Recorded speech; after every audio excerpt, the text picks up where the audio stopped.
जिस जिस जगह ये चुनाव होंगे कोरोना 3 महीने की छुट्टी लेके घर को चला जा। उनको हमने बनाया, हमें उन्होंने नहीं बनाया, ध्यान रखना।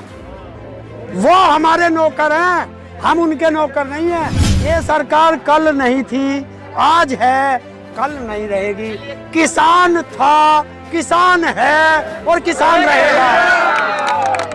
जब बिहार में चुनाव आए भरपूर कोरोना चल रहा था, तो तुरंत वहां से छुट्टी लेके वो महाराष्ट्र चला गया। अब बंगाल से, असम से, बंगाल से उनसे छुट्टी लेके वो दूसरे प्रदेशों में गया है। और ये किसान की ताकत है। आज भी सुन ले, चाहे 10 साल बाद सुन लेना, कि जब दिल्ली में भरपूर कोरोना था तब किसान आया था बॉर्डर पे। एक किसान को कोरोना हुआ हो, बताओ। अरे एहसान माने सरकार कि जिस दिन से बॉर्डर पे किसान आया सारा कोरोना भाग गया।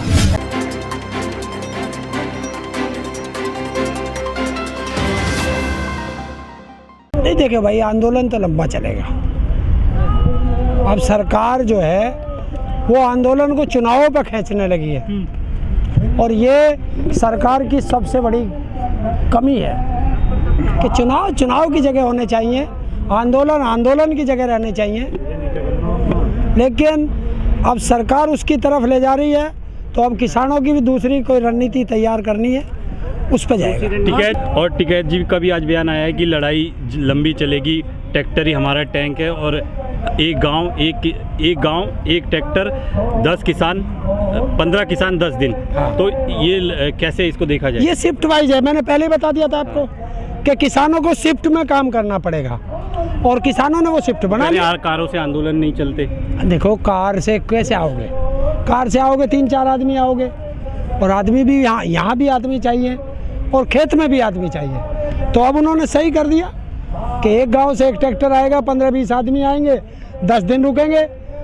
अब 10 दिन दूसरे वाले जो है वे आ जाएंगे, ये घर चले जाएंगे, अपने ये काम करेंगे। सरकार ने क्या जवाब दिया था कि हम चुनाव जीत गए, किसान हमारे साथ हैं, तो अब जहाँ चुनाव होंगे किसानों को वहाँ जाना पड़ेगा।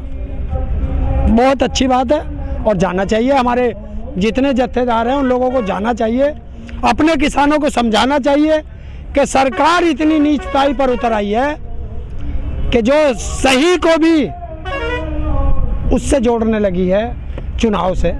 लेकिन सर, कुछ लोग ये कह रहे हैं कि किसान जो है राजनीतिक मुद्दा बना रहे हैं, चुनाव में जा रहे हैं, सरकार को कहीं ना कहीं धकेलने की कोशिश कर रहे हैं। राजनीतिक मुद्दा किसने बनाया? सरकार ने। किसान ने क्यों बना था? किसान तो शांतिपूर्वक आंदोलन कर रहा था। उन्होंने ही जवाब दिया कि हम गुजरात में जीते हैं, किसान हमारे साथ है, बिल अच्छे हैं। तो अब किसान क्या करे? शांतिपूर्वक आंदोलन ही तो कर सकता है। जब सरकार आंदोलन को चुनाव से जोड़ रही है, क्या करेगा किसान? वहां भी तो किसान है। अगर एमएसपी का फायदा गाजीपुर बॉर्डर पे होगा तो पूरे देश के अंदर होगा। एमएसपी पे फायदा अगर सिंधु बॉर्डर पे होगा तो पूरे देश पे होगा। एमएसपी का फायदा टिगरी बॉर्डर पे होगा तो पूरे देश के किसान को होगा, किसी एक किसान को नहीं होगा। जगह जगह किसान पंचायत चल नहीं रही, और वहां भी किसान पंचायत है। रैली किसने कहा?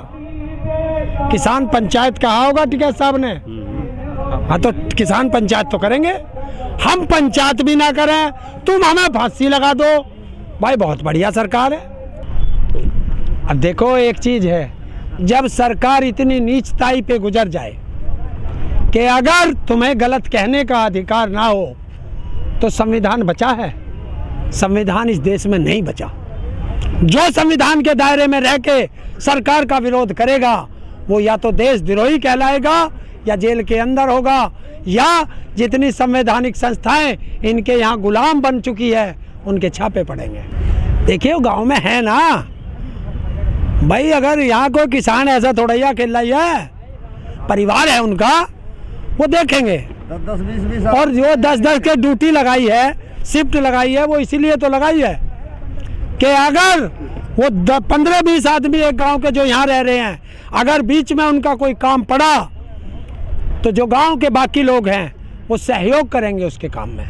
देखिए, एक बात तो बताइए, जब आप दुखी हैं, आप मेरे से दुखी हैं, तो क्या आप मुझे चाहेंगे किसी गद्दी पे बैठाना? नहीं चाहेंगे। तो वो काम जरूर है, असर बहुत पड़ेगा। मजदूर है, जो भी आंदोलन से जुड़ा हुआ है, ये सारा वोटर है, तो वोट का तो असर पड़ेगा।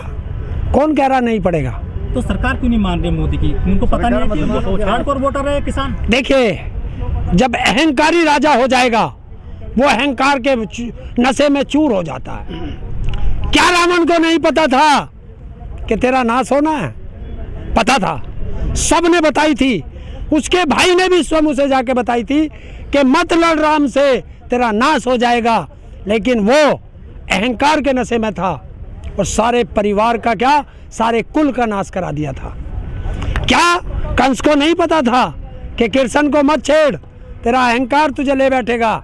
लेकिन अहंकार जिसके सिर पे बोल जाता है, वो नाश करा बैठता है। वो अहंकार बीजेपी के सिर पे बोल रहा है। तो सरकार अहंकार में है, अहंकार में, बहुत बड़े अहंकार में है। कि बाजरे का रेट क्या है और बाजरे का आटा लेके चले जाओ, मक्का का आटा लेने चले जाओ। किसान की तो मक्का 800 में बिक गई, अब 3000-4000 में उसका आटा क्यों ले रहे हो? अरे वही है, तेल तो हर कोई यूज करता है, सरसों का तेल तो हर कोई यूज। तो जब किसान के यहाँ रहेगा, सस्ता रहेगा, और किसान के यहाँ से जल चला जाएगा पूंजीपतियों के यहाँ, तो महंगा आएगा। तो वो महंगा किसान को नहीं मिलता। जब किसान का आलू, अब किसान का आलू आया है, क्या रेट है? 4-5 रुपए किलो है। और यही आलू जब पूंजीपति के यहाँ चला जाएगा, यही आपको 30, 40, 50 रुपए किलो मिलता है। सब्सक्राइब कीजिए हमारे चैनल को और बेल आइकॉन को दबाइए हमारी लेटेस्ट वीडियो सबसे पहले देखने के लिए।